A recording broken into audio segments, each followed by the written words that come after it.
اے انسانه په دا خاوره کې دې کښېږدي یو کال بعد چې هغه ډېر در باندې ژاړي هغه دې نه یادوي. نو ولې د داسې رب بندګي وکړه، تعلق ورسره جوړ کړه چې دنیا دې هم ښایسته کړي، آخرت یې په دنیا کې به مې عزت درکوي، په آخرت کې هم. والله العظیم اجلال محمد که ادی رالو ما د ختم په ورځ باندې دا بیان وکړي.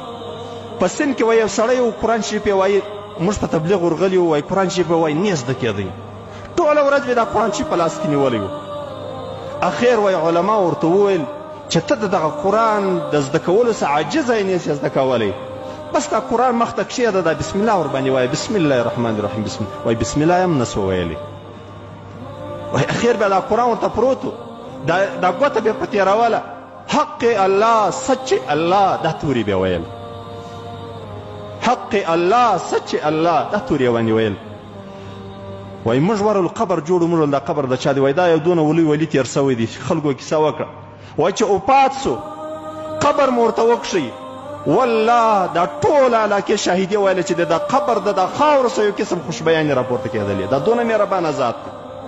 قرآن یې نه دی زده، د قرآن د ویلو پر ځای باندې حق الله سچ الله وایي، خو محبت یې د خدای سره دی، دوستي یې له خدای سره ده، دا کرامت ورکوي، دا عزت ورکوي. نو زما ورونو ډېره مختصره زندګي ده، یو ډېر مختصر ژوند دی. که ستاسې دا ګمان چې په بل شي باندې زړه مطمئنه کېږي، خوشحالي کېږي، والله د الله فیصله کړې ده. انما اموالکم او اولادکم فتنه، الله وایي دا ستاسې مالونه او اولادونه فتنه دي، امتحان دی.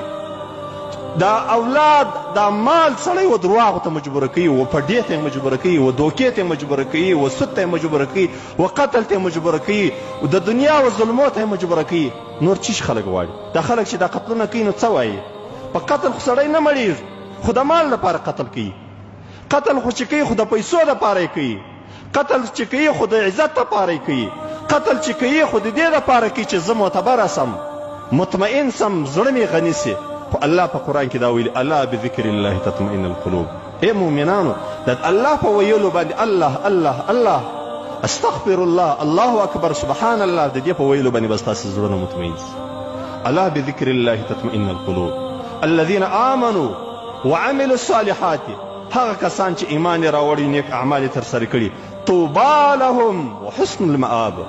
الله وایي خوشحالي دي دوی لره، په دنیا کې به دې هم خوشحاله کړي، په آخرت کې به دې هم خوشحاله کوي، او هغه ځای چې دا ته ور روان یې هغه به در ټولو غوره ځای بهترین ځای وي.